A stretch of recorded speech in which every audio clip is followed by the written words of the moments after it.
Welcome back to One on One, New York's longest running sports call-in show. I'm Andrew Gullotta alongside Tom Quigley, and now we're joined by Knicks radio play-by-play voice, Ed Cohen. How you doing, Ed? Guys, Andrew Thomas, great to be with you. Thanks so much.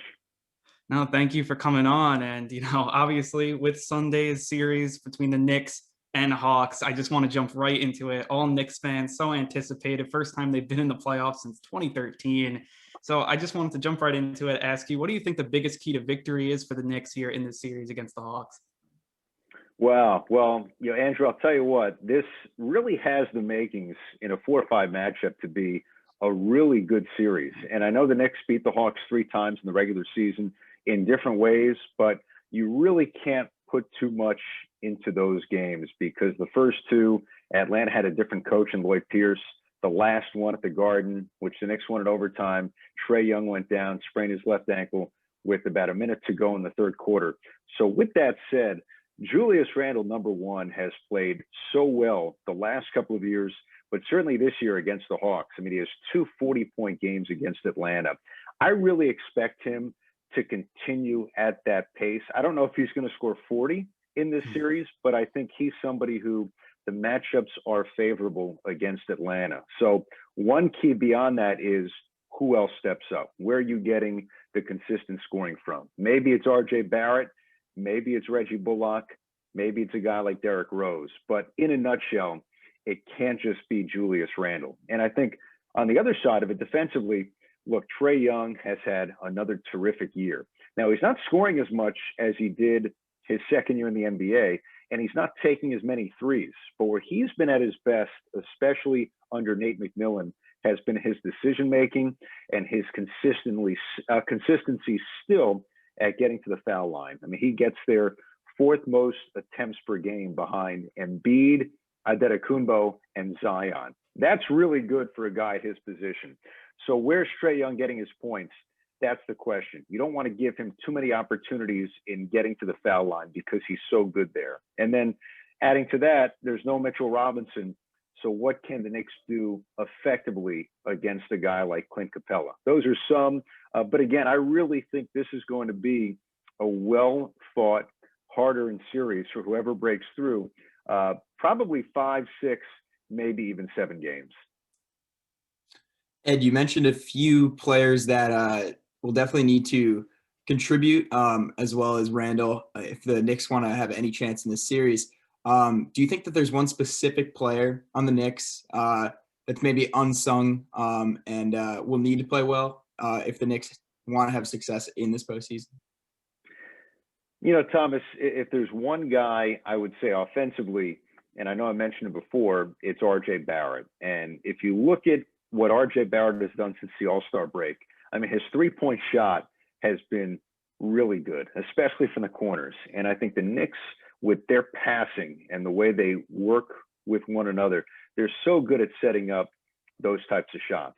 His shooting really isn't a concern. I think it's more the consistency, especially early in games. He's had some tough first halves. And I think if they could get something from him early in the series and early in games, that's going to be paramount because you want to keep the pressure on Atlanta. And they've got a good rim protector in Clint Capella. And they have other guys with really good length on the defensive end. If R.J. Barrett can get to the rim with some consistency and finish, and that's something he gets to the rim a lot of times with ease, but can he finish more consistently? If he does that, I think it's a whole different series for the Knicks. Oh, yeah, for sure. And, you talk about, RJ Barrett, you also talk about Julius Randle, and they're like most improved players. They're all for that. But I also want to talk about Derrick Rose because, obviously he had the first stint with the Knicks and didn't go that well. And he's just been outstanding. I feel like every game I watch him play, it's like he's shooting out of a cannon sometimes. And that athleticism to me looks like it's getting back to, that level pre-injury and stuff. Obviously not there 100%, but he's just such an exciting player. For you, what's different, with him, like compared to where he was in New York the first time compared with now? Andrew, number one, if it's okay with you, I think I'm going to steal that from you. Derrick Rose, shot out of the cannon. Great stuff. He said this the other day on social media. He's 32 years old. I mean, this is somebody who 10 years ago was the youngest MVP ever in NBA history. He was 22 years old. Bulls, when he was healthy, reached the Eastern Conference Finals. He's not that guy physically anymore, but what he is now is a wily vet. He's smart. He's seen it all. He knows his body. He knows what he can give. And I think that's allowed him to survey a little bit more. He's not going to beat you with his talent and his athleticism now at this point in his career. But when you bring a guy like that in off the bench with a good Knicks second group, that's a really, really tough matchup for a lot of second units around the NBA. And you look at the six-man nominations. What Utah's done is incredible. They have two guys from their team who were six-man candidates in Clarkson, who's probably going to win, and Joe Ingles. For Derrick Rose, in 35 games as a Knick, to be that third nominee says all you need to know in terms of his impact. And the fact of the matter is, he missed a month. Part of it was the All-Star break, but he missed a month having COVID. He came back from that, and he spoke about it. It was a tough case, and has played so well. And the Knicks don't go 3-on-3 on that West Coast road trip without him. So he brings so much to the table. And I think without him, it's a great point. We're not having this conversation about the Knicks being a real threat to move to the second round as a fourth seed without Derrick Rose. Ed, a lot of the excitement going into this matchup is kind of in the or is more based in the Knicks defense matchup against the Hawks offense. A lot of excitement going into that, especially with the way that New York's played all season and this new Thibodeau defense. But what do you make of the matchup on the other side of the ball? How do you see the Knicks offense matching up against the Hawks D? Thomas, it's a fair point. It's a good question. I think if you're to take anything away from the first three games that they played one another, and again, you can't put too much into those. Knicks shot well the last two. I think they were 52% from three the last two games against the Hawks. Both were at the Garden. They made something like 36 threes in 69 attempts. That's pretty good. I think those types of shots will still be there. And taking nothing away from Atlanta and how they rotate and get after shooters, but I do think that there will be opportunities, the way the Knicks pass the ball, the way they free up open shots, what they do in terms of using the clock in the half court. I think that's going to be there. The next question is, what can they get at the rim? We know that Elfrid Payton has really struggled lately, and he's a point guard who, when he's on the floor at his best, is a guy who can put pressure on the rim. We haven't seen that in a long time for the Knicks. So who else can do that? I think Rose certainly can off the bench. Barrett certainly can. And now the next question, do you get anything offensively from a guy like Nerlens Noel? And he's not someone who takes a lot of shots, but look, you're going against Clint Capella, and you can't just back off and say, we're not going in there. At some point, it's going to have to be an option for the Knicks. We'll see who it comes from. But if you look at the first three games, and again, I preface it very carefully with so much has changed since those three regular season meetings. Knicks fared well against the Hawks team that's better under Nate McMillan defensively, but is still middle of the pack in the NBA.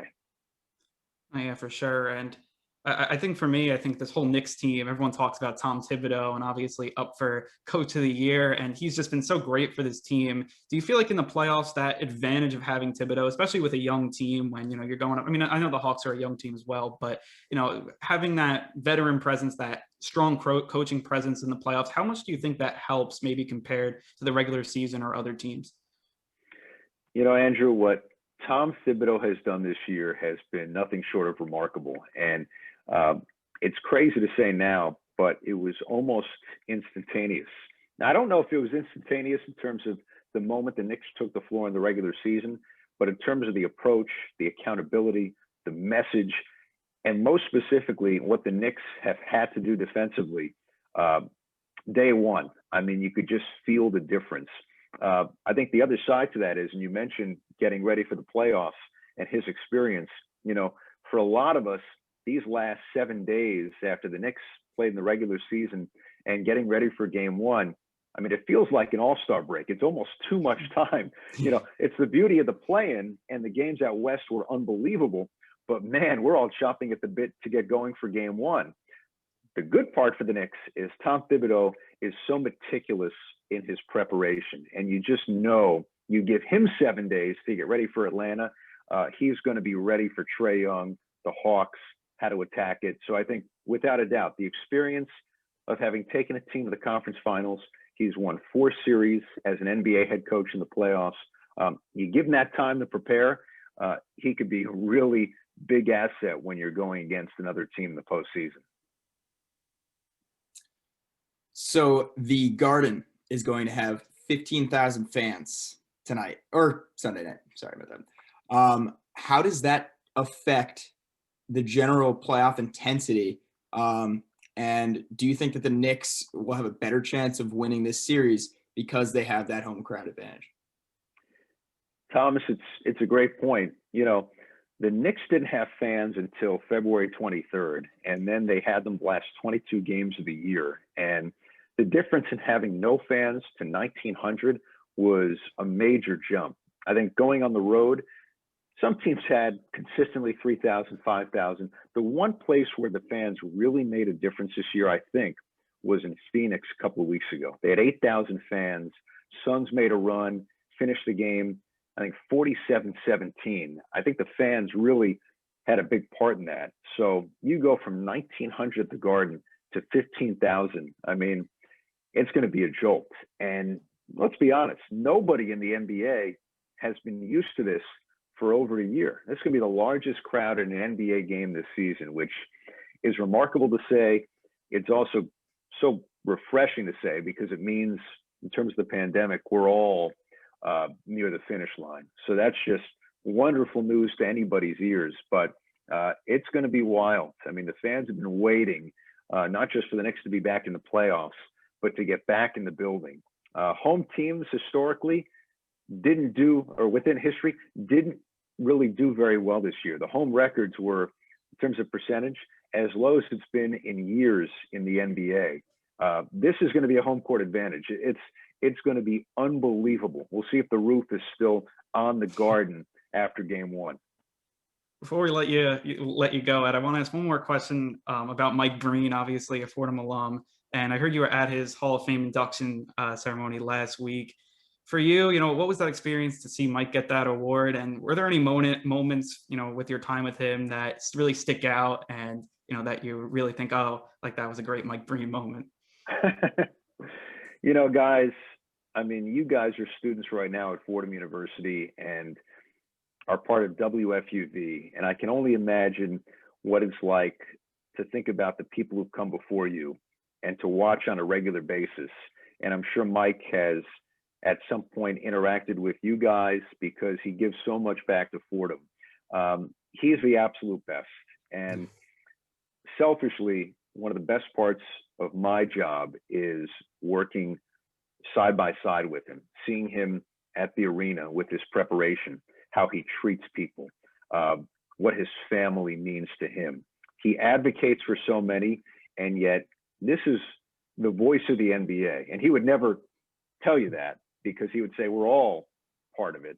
But he has called more finals than anybody in history on ABC and ESPN.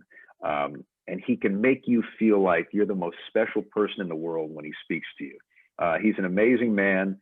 And when we went up there to Connecticut, it was just such a joy to be part of his celebration because it was just such a great time for him and his family. In terms of a special moment I've had with him, it's so hard to pick one, but I can tell you that, again, I'm spoiled because I get to be around the best who does it now and one of the best who's ever done it on a regular basis. And the amount you'll learn about basketball, broadcasting, and life, it never gets old. We're so happy for him. And I'll tell you what, there was a contingent from Fordham who made the trip as well to Mohegan Sun last week. So Coach Gately, Coach Neptune, Eddie Cole, it was great for Fordham to support Mike as well in, just the honor of a lifetime, getting into the Hall of Fame. That's awesome. The radio voice of the New York Knicks, Ed Cohen. Thank you for joining us, Ed. Andrew, Thomas, thanks, guys. Enjoy the playoffs. We'll be right back on One, New York's longest running sports call-in show.